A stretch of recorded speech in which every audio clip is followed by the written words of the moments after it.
My name is Madison Lane. I'm 34 years old, and I work as a real estate consultant in a windswept coastal town 2 hours west of Seattle. I renovate homes, flip a few, and help people settle down in places where fog rolls in like a whisper, and salt air hangs in every window frame. I've lived in the same two-story house for the past 7 years, painted the exterior myself, retiled the kitchen with bruised hands, and spent every extra dollar making it mine. Right now, I'm standing in front of it with a brass key that doesn't turn. The porch light flickers behind the frosted glass, casting just enough glow to confirm what I already know. Something has shifted. I try the key again, turn, jiggle, pull, but it stops cold, like someone changed the lock while I was busy working overtime. The metal feels colder than it should, like it knows something I don't. In my other hand is a printed Zillow listing. At first, I thought it was a mistake, maybe a duplicate of a property I'd consulted on months ago, but then I saw the front photo. My photo, the one I took at sunset, with the porch light glowing and the planters freshly watered. Underneath it reads, "Charming family home for sale. Tenant currently in place. Do not disturb." I read the words again slower. Tenant currently in place. That's me. I'm the tenant, apparently. Not the homeowner. Not the one who paid off the back taxes. Not the woman who pulled weeds every weekend and negotiated the roof repair when the insurance adjuster ghosted. Just a quiet line in a listing meant to push me out. The listing agent's name sits in the corner like a smirk. Realtor Kevin Dwyer. I know Kevin. He's friends with my brother, grew up 2 blocks over. Played pickup basketball in our cul-de-sac when we were kids, and once broke his wrist tripping over my mom's hydrangeas. I haven't spoken to him in over a year, but now he's selling my house.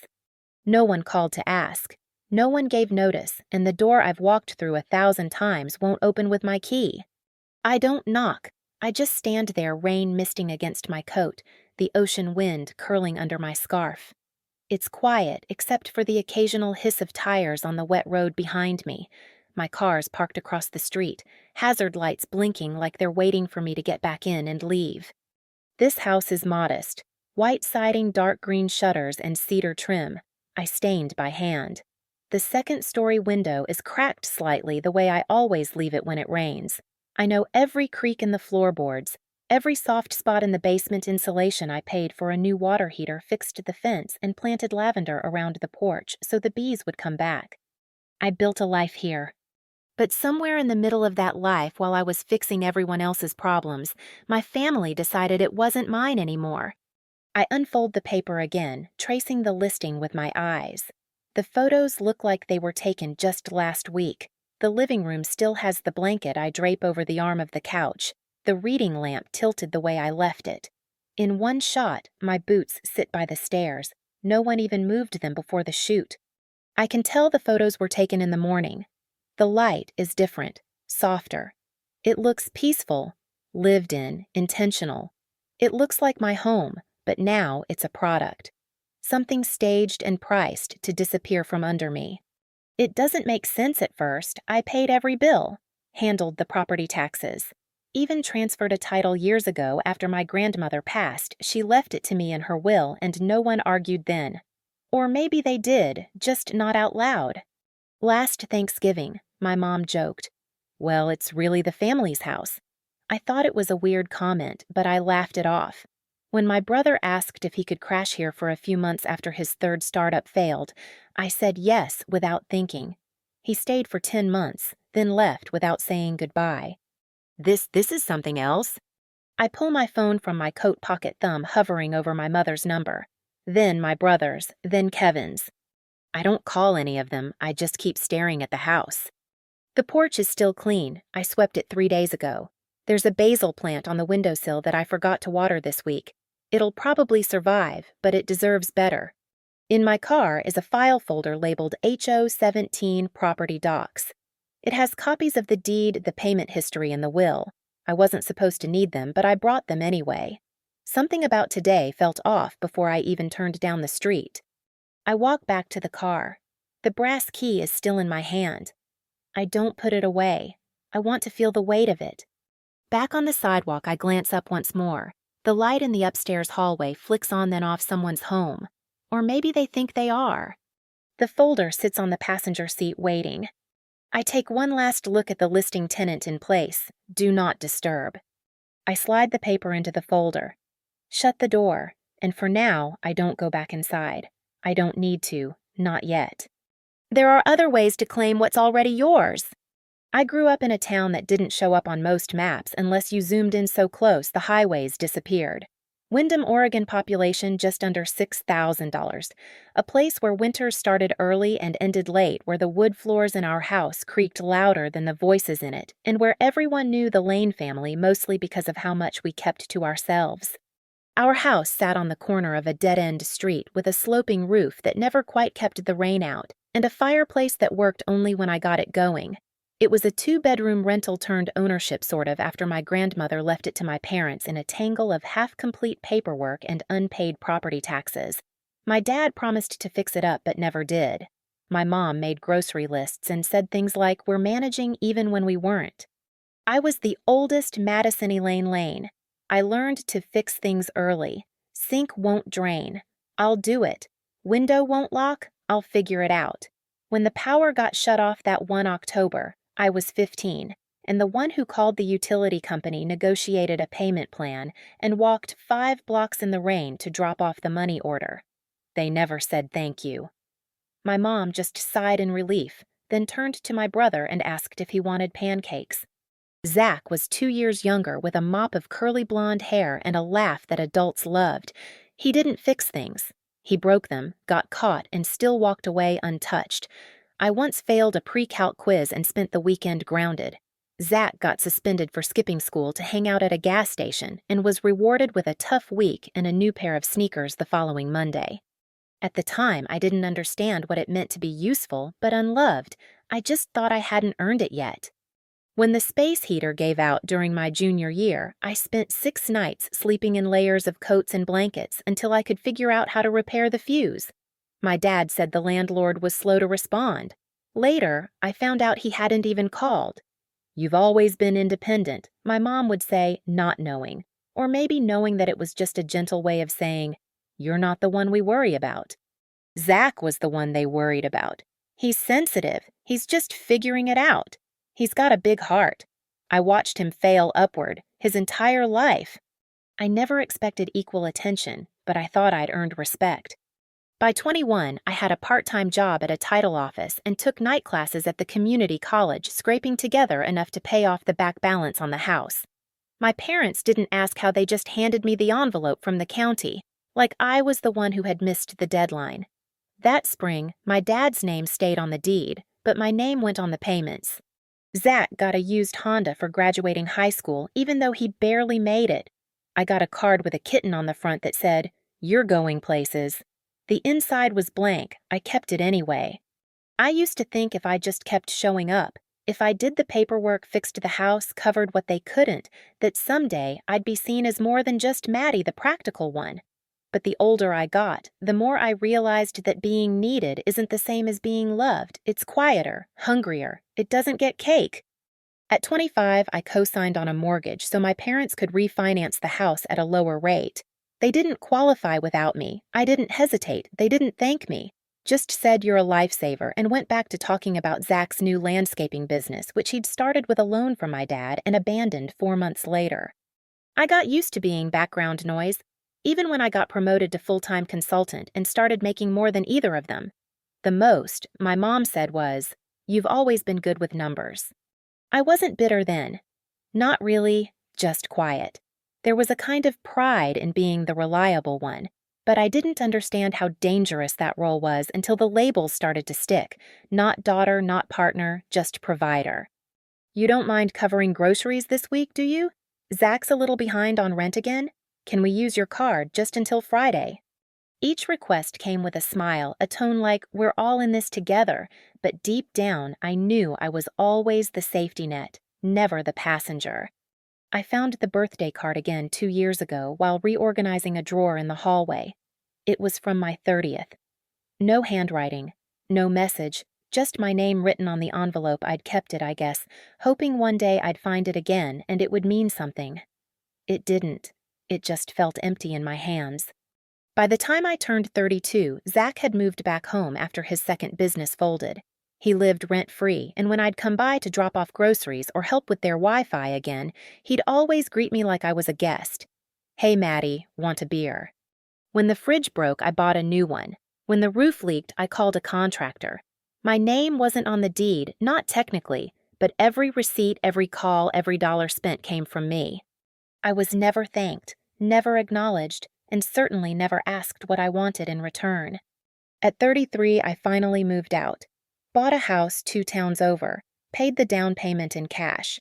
It was modest, but it was mine, and still they referred to it as the place Madison's renting.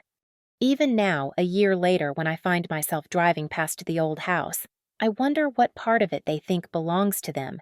Not the wood I sanded, not the water heater I replaced, not the weekends I gave up so the pipes wouldn't freeze. Just the name, just the expectation. Just the assumption that if they needed it again, I'd come back. But I won't. Not this time. The fridge still smells like fresh plastic and lemon cleaner. It's been 3 weeks since the delivery guys wheeled it into the kitchen and smiled at the end of the job like I was someone worth thanking. I signed the invoice, tipped them in cash, and stood there watching the compressor hum to life like it was a machine that finally belonged. It was a $2,300 purchase I didn't tell my parents until after I'd installed it. They were hosting Thanksgiving that year. Well, technically I was hosting. The house was mine, the groceries came out of my account, and the cleaning crew I hired arrived 2 days before the dinner. My mother still stood by the kitchen counter that morning, holding a mug of peppermint tea, and murmured, "I hope it doesn't feel like too much." "It doesn't," I said, and I meant it then. The fridge caught her attention first. "Oh," she said, lifting an eyebrow on you. "Yep," I replied. The old one kept leaking under the drawers. She opened it slowly like she was afraid of breaking something, then let the door shut with a soft suctioned pop. "You didn't need to do all that," she said. "It was fine." But it wasn't fine. The seal was broken. The freezer iced over every 3 days. I'd cleaned up the water more times than I could count. Zach showed up halfway through the day with his usual charm and a case of imported sparkling cider. "Gotta class it up a little," he joked, kissing Mom on the cheek and ignoring the way she winced when the bottle caps clinked in the paper bag. He noticed the fridge too. "Wow," he said, tugging the door open without asking. "This is the model I looked at when Bree and I were thinking about moving energy efficient and all that." He didn't ask who paid for it. I didn't offer. That night, the table was full of roasted sweet potatoes, a turkey from the farm up the road, and green beans with crispy onions from scratch. My mom took credit for the stuffing. Zach poured the cider like he was in a wine commercial. No one talked about the fridge again. When the night ended, my mom helped carry dishes to the sink and said, "I don't know how you do all this." "Really, Maddie? You've made this house so nice." Then she added, "Any thoughts about moving somewhere smaller? Just seems like a lot for one person." I laughed. That's how I responded, I laughed. "I'm fine," I said, brushing it off. "I like the space." She nodded, but not all the way. Like there was something else behind it she didn't want to say, or maybe thought I wasn't ready to hear. In January, a storm cracked the roof tiles. I hired contractors to replace 3 sections and reseal the joints. Cost me $4,100 with labor and materials. Zach stopped by that same week with a grin and a takeout bag from our favorite sandwich shop in town. "Figured you needed a break," he said, dropping the food on the kitchen island. "How's everything holding up?" "Roof's fixed now." I told him it was worse than I thought. He whistled. "Man, glad you caught it. Place looks good." He took a bite of his sandwich and leaned against the fridge, eyes drifting upward like he was inspecting the ceiling beams. Then he said it. "If you ever decide to leave, let us know first, huh?" I smiled politely, folded the receipt from the roofing company into a folder under the sink, and let the comment roll off. He didn't mean anything. Probably just one of those casual things people say without thinking. But something about it stayed in my head longer than it should have. A week later, I came home from a long meeting downtown to find a sticky note on the counter. "Thanks again, sis. You're the best, Z." There was no context, no explanation. I texted him asking what it was about. He replied, "For the power bill last month, Mom told me you covered the shortfall. Appreciate it." I didn't remember saying yes, but I must have, or maybe I just paid it out of habit. The binder in the hallway closet, thick white and labeled household, held every utility payment from the past 3 years, all in my name. Half the receipts included Zach's usage. A few included Mom and Dad's when they said their budget was tight this month. The payments weren't the issue, it was the tone. It always came sweet. Could you help just this once? Then again, until it stopped sounding like a request and started feeling like a roll. The tax bill arrived in late February winter installment, due $1976 due date in red ink. I didn't hesitate. Paid it online the next morning, logged the receipt, closed the tab. That afternoon, Mom called. "You always have a good head on your shoulders, Maddie," she said, just like Grandma used to. It sounded like a compliment, but it wasn't. Not really. Just another way of saying, "You've always been the one we don't have to worry about." I told myself I was imagining things. The odd questions about the house, the notes, the compliments, they didn't mean anything. That I was helping because I could. That if I just kept things together, everything would stay fair. In March, a letter arrived from a home insurance company. I didn't recognize Madison Lane listed as homeowner. Underneath a second name, Zachary Lane. Alternate contact. I called the company. They said it was added by request. I emailed them the updated ownership documents and had the secondary contact removed. Zach called me a week later and said, "Sorry, Mom thought it would help with paperwork. I didn't mean to overstep." I let it go again. There were a dozen tiny red flags, each of them flapping just slightly in the background, easy to ignore when I was busy fixing pipes or answering emails late into the night. It wasn't until I stood outside my house in the rain with a brass key that didn't fit, holding a Zillow listing with my living room pictured under someone else's name, that I realized. They weren't red flags anymore. They were signs, and I had seen every single one of them. The listing popped up on my phone like any other real estate alert. At first, I barely glanced at it. Zillow sends me notifications constantly because of my work, and I'm always skimming new inventory. But then I saw the cover photo and froze. I knew that porch angle. I'd taken that photo myself one spring morning 2 years ago, standing in the yard, barefoot, with a coffee cup in one hand and my phone in the other, waiting for the sunrise to hit just right. It was my house. I clicked through the listing. Living room, kitchen, backyard. My floors, my couch, the curtains. I hemmed myself because the measurements were always off at the big box stores, my coffee table with the chip in the corner where Zach had dropped a speaker, and there it was, printed plain as day. Charming 2-bedroom home in quiet neighborhood, updated kitchen and appliances. Tenant occupied. Please do not disturb. Tenant? I read it again. The word didn't budge.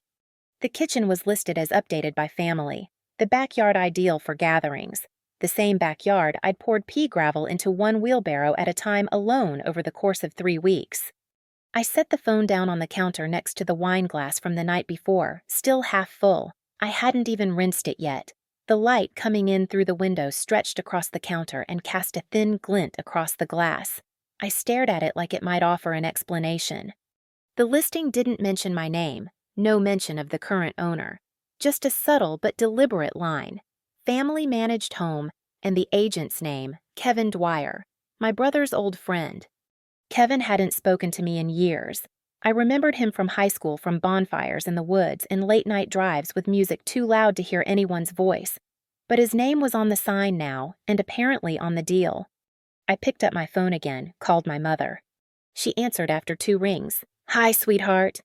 I didn't say hello. Why is my house on Zillow? A pause, then a small forced laugh. "Oh, that you saw it already." I gripped the edge of the counter. "Already? What is happening?" "Well," she said, drawing out the word like she was testing it, "it's not official. Zach and your father were just exploring options. Nothing's set in stone." "You didn't tell me," I said slowly. "You didn't ask." She exhaled like I was making something difficult. "Maddie, you don't even like living alone anyway." "I own this house." "I know, but we thought—" I cut her off. "No, you didn't think you decided." She went quiet. "I'm not a tenant. That's what the listing says." "It's just phrasing, sweetheart." My chest burned. It's legal language. There was another pause longer this time. I could hear dishes in the background, the faint clink of ceramic and silver. "You're being overly sensitive," she said finally. "We just thought the house would be better used. You're gone most weekends. You don't entertain much, and Zach's been trying to get his footing again. So you're giving him my house." "It's not about giving," she said. "We're just trying to help him stabilize. It's not forever." I hung up without saying goodbye. The silence afterward wasn't relief. It was a vacuum, like I had pulled the curtain back and nothing was behind it. No excuse, no misunderstanding, just raw betrayal, wearing a polite smile. Zach's text came through 30 seconds later. "Heard you talk to Mom. Don't freak out, it's just a house. You're being dramatic." Just a house. The wine glass caught the light again. I picked it up and set it in the sink, watching the water bead around the base. I didn't respond to his text. Instead, I pulled out the printed listing I had saved from earlier, spread it across the table, and stared at every caption. "Tenant occupied, updated by family contact, Kevin." The photos were surgical in how they erased me. No books on the coffee table, no shoes by the front door. The throw blanket I always kept on the couch was gone. The refrigerator magnets had been cleared. No to-do lists, no postcards, not even the one from San Juan Island that said, "Own the life you build." They'd staged my house like I'd never lived in it, like I'd just been passing through. And the worst part, a piece of me had already internalized it. That's why I didn't call immediately. That's why I stood outside in the rain the first night, instead of demanding answers at the door. I'd been trained to believe I was borrowing the space even as I paid for it. I walked through the house, slowly looking at it the way they must have square footage resale potential, hardwood versus vinyl. I ran my hand across the banister I'd sanded myself last summer after it splintered. The paint was still fresh. I could smell it. Back in the kitchen, I sat at the table and pulled the property file from the drawer, the one I kept organized for taxes and maintenance. The deed was there in my name, the purchase transfer from my grandmother's estate, the utility receipts, the roofing invoice from February. It was all there, legal clean. I took a deep breath, exhaled slowly. Then I opened my laptop and started drafting an email to Kevin. No threats, no emotion, just facts. Attached deed, copies of recent repairs, a subject line that read, "Correction property ownership." I CC'd my lawyer, my accountant, and myself. The house was mine, and now they'd know it. I clear the table first. Push aside the placemats, fold the tea towel, move the unopened mail into a neat stack on the corner. Then I sit down with the kind of stillness that doesn't come from calm, but from clarity. It's time. There's no one home but me. No music playing, just the sound of a slow wind brushing against the windows and the soft tick of the hallway clock. The refrigerator hums steady and low like it knows something is about to happen. I pull the black file box from under the cabinet, heavy dust-lined, filled with years of paper I couldn't throw out even when I wanted to. My hands move on their own practiced bank statements, contractor invoices, tax assessments. I've labeled them all organized by year, color-coded. This isn't an emotional reaction. It's a response. The first folder I open is marked Property. Inside is the deed transfer. The date, June 2nd, 7 years ago. The signature at the bottom, mine, notarized, stamped, filed. I take a photo of the document and save it to a new folder on my laptop. Then I keep going. The maintenance log is next. Every home improvement I've paid for since moving in: HVAC repairs, pipe replacements, tree removal, fence installation, roof replacement, a running list of receipts and scanned invoices. I scroll through old emails, printing a few, just in case notes from roofers and insurance agents. My grandmother's last message to me sent 4 weeks before her health declined, titled simply, "Keep the house safe." It reads, "Maddie, this home has always been your place. I've never worried about it because I knew you'd make it something steady. If they question you, just remember what I told the lawyer. Love, Gran." I forward that email to myself again, just to be sure. In the back of the black file box, wrapped in a blue cloth napkin I used to keep in the kitchen drawer, at her house is the envelope. Thick paper, off-white with worn corners, my name written across the front in pen. Not cursive, just slow, careful block letters. Inside is the original copy of her will. I've seen it before once when it was signed, but I never thought I'd need to look at it again. I unfold the paper gently. It smells faintly like the drawer it's lived in for years. Cedar and lemon oil. The clause is there clear. To Madison Elaine Lane. I leave the property located at 74 Pine Hollow Drive in full. This is a gift of gratitude for her care, her steadiness, and her responsibility qualities I value and have relied on. It is not to be contested. Below it, in smaller letters handwritten just above the witness signature lines. This is for Madison. No one else, don't let them say otherwise. I scan the page and name the file Grandma Will PDF. When I'm done, I open the drawer by the entryway, take out the small blue USB drive and plug it into my laptop. The label is worn, but I can still read it. Houseproof. I start moving files into it one by one. Deed will, email, maintenance logs, photos of the repairs, screenshots of the Zillow listing, the agent's contact info, screenshots of my text exchange with Zach and the call log with my mother. Everything goes on the drive. I make a second folder on my desktop labeled Legal, Lane House, and duplicate everything there. By the time I finish, the light outside has shifted, sunk halfway behind the Douglas fir trees out back, casting long gold streaks across the floor. I don't feel tired, I feel ready. I open my browser and type in the domain for my lawyer's firm. I've worked with Paige Sorensen for 2 years now, mainly on small property transfers and contract reviews for my real estate clients. I trust her. She doesn't sugarcoat, and she never delays. I upload the files into the secure client portal and send a message with the subject line, Urgent, Property Claim and Interference. In the body of the message I write, Hi, Paige. My family is attempting to list and sell my home without my knowledge or consent. Attached are the deed full documentation and the will in which I was named sole owner.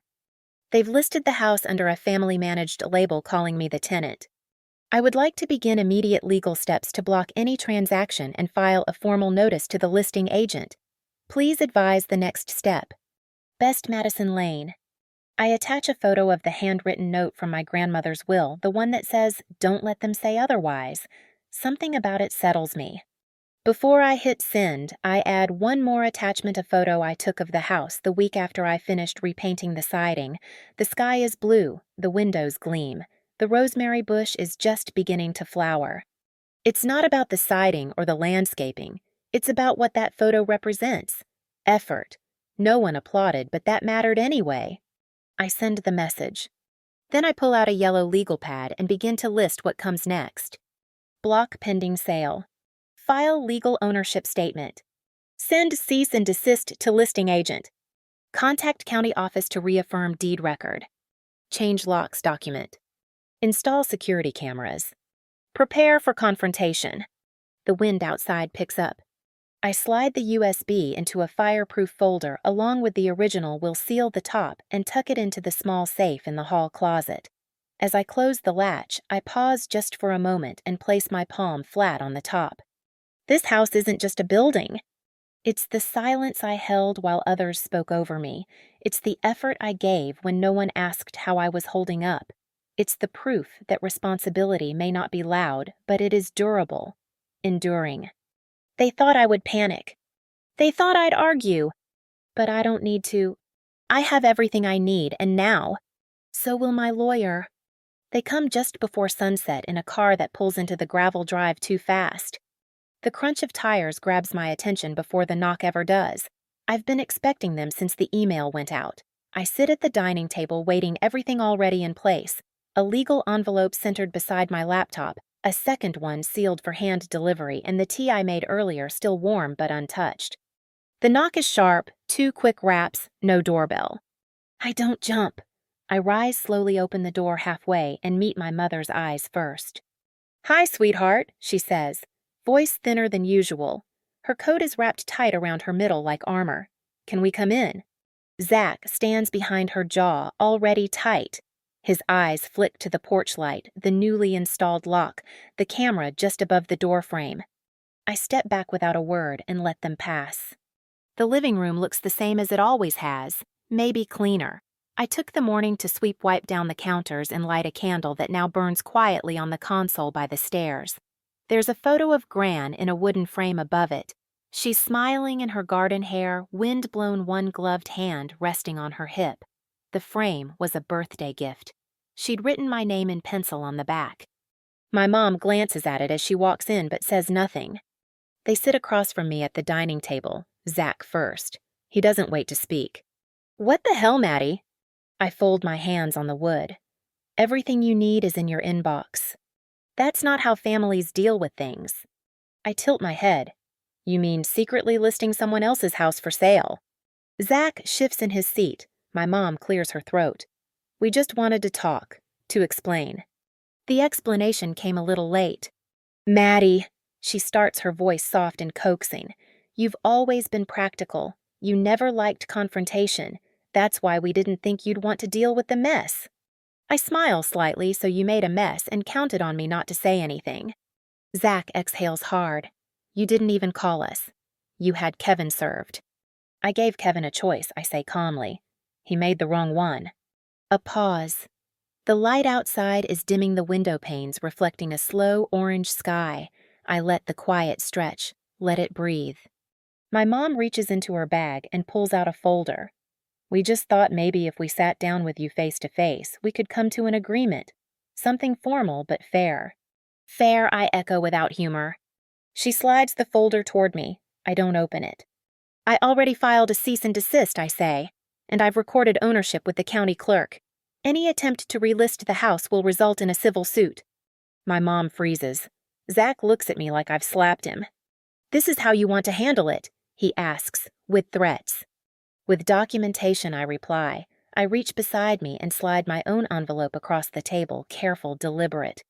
This includes the will, the deed, utility payments, tax records, and a letter from Gran naming me as the sole heir and occupant. It's been reviewed by 2 attorneys and is notarized.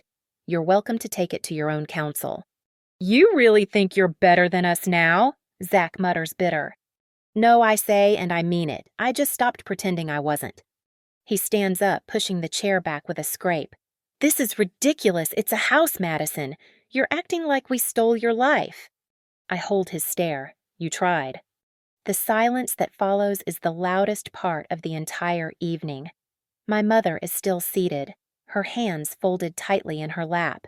She looks smaller than usual, like someone watching the last piece of a plan unravel. I slowly walk to the console and take down the photo of Gran. I bring it back to the table and set it gently beside the legal envelope.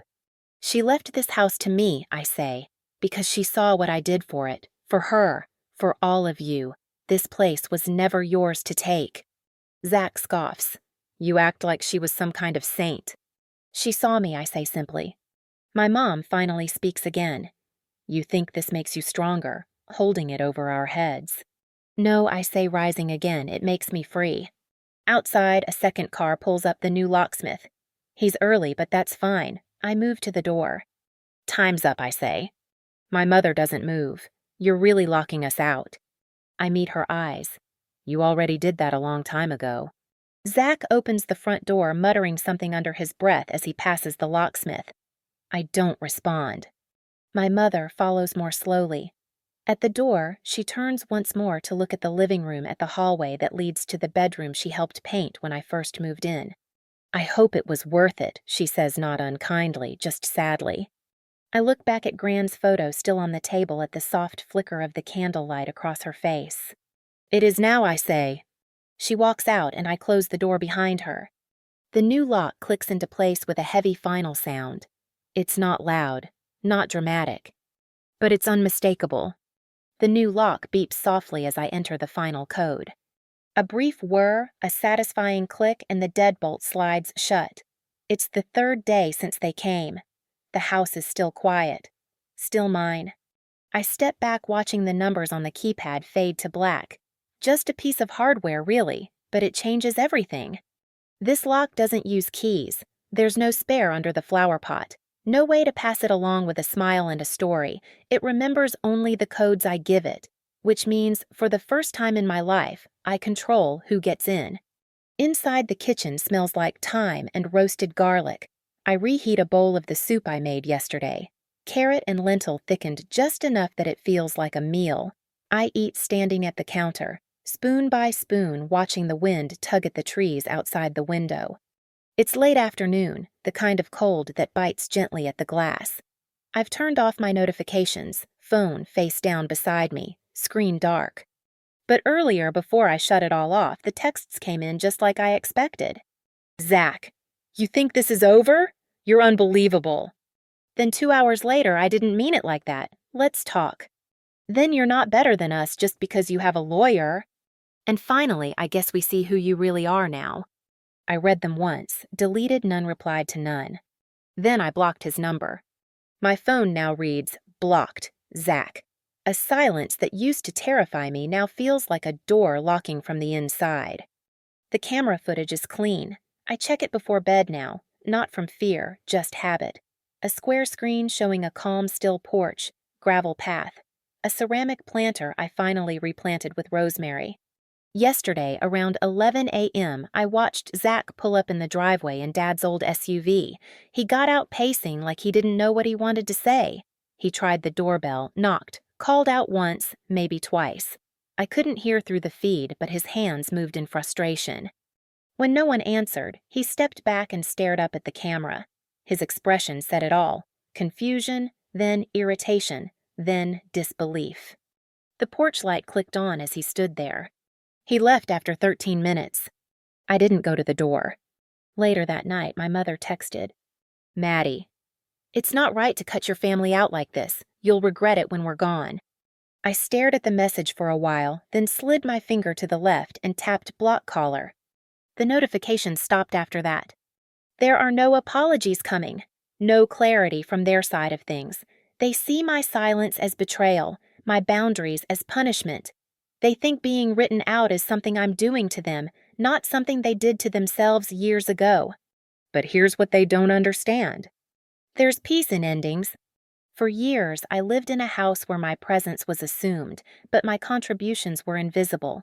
I was the one who kept the power on the leaks patched to the windows caulked, but I was also the one expected to stay quiet while the walls were claimed by someone else. Not anymore. Now I wake up with no expectation that anyone will ask for something. No phone calls asking for rent help. No, can you stop by and look at the water heater? No dropped hints about downsizing or sharing the space. Just coffee morning light, my own thoughts. Today, I folded laundry with music playing in the background, quiet instrumental, no words needed.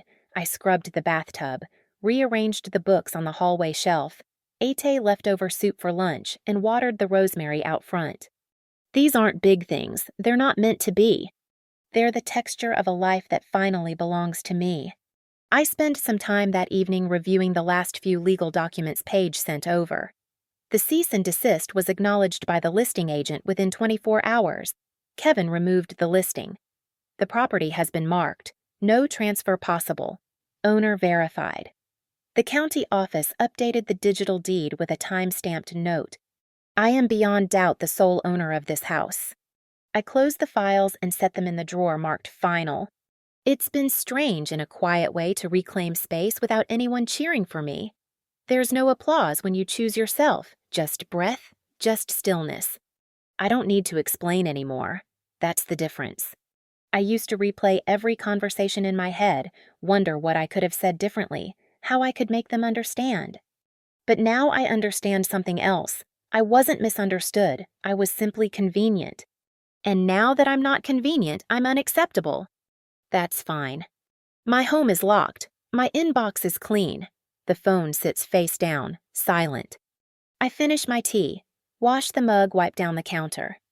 Then I walk down the hallway past the framed photo of Gran into the bedroom I painted soft blue last year because it reminded me of quiet mornings on the coast. I turn down the blanket, pull the curtains halfway closed. Slide between the sheets. I'm not tired, I'm just done. And that for the first time feels like rest. The flyer is simple black text, white paper folded once down the center. It reads, Know Your Deed, Financial Literacy for Women Reclaiming Control underneath in smaller print, hosted by the Lane Foundation, Est Year 1. It's been 8 months since the last knock on my front door. I walk into the community center at 5:45, tote bag on my shoulder, thermos in hand. The folding chairs are already half full. Women in jeans, scrubs, business casual. Some holding notebooks, some just holding each other's place. The hum of low conversation floats through the air. One woman rearranges her baby's stroller against the wall. Another gently removes her wedding ring and tucks it into her pocket. They're not here for legal talk. They're here for something quieter, something deeper. They're here to learn how not to disappear. I set my bag down on the metal table at the front of the room and take out my handouts, copies of deeds, sample affidavits, documentation templates, and a short guide I wrote myself. Paper trails and power moves protecting what's yours. I glance at the clock, 10 minutes to 6. I let the silence settle before I start. I always do. There's a kind of reverence in rooms like this, not for me, but for the fact that everyone here already knows what it feels like to be erased in small daily ways. They've heard "don't worry about it" when signing a lease. They've been told you're overthinking it when asking about co-signing. They've watched their names quietly disappear from bank accounts, utility bills, property records until all that's left is labor, not ownership. When I begin, I don't start with my story. I start with theirs. How many of you have ever paid a bill that didn't have your name on it? Almost every hand rises. How many of you have fixed something in a house you don't legally own? All hands again. And how many of you have been told, that's just how families work? There's a ripple of laughter, tired but familiar. Then I begin the real work. I show them how to pull public records, how to check a county deed, how to request documentation, how to challenge a fraudulent cosign, how to document repairs, how to store receipts, how to protect paper trails with quiet confidence. Not anger, not vengeance, just precision.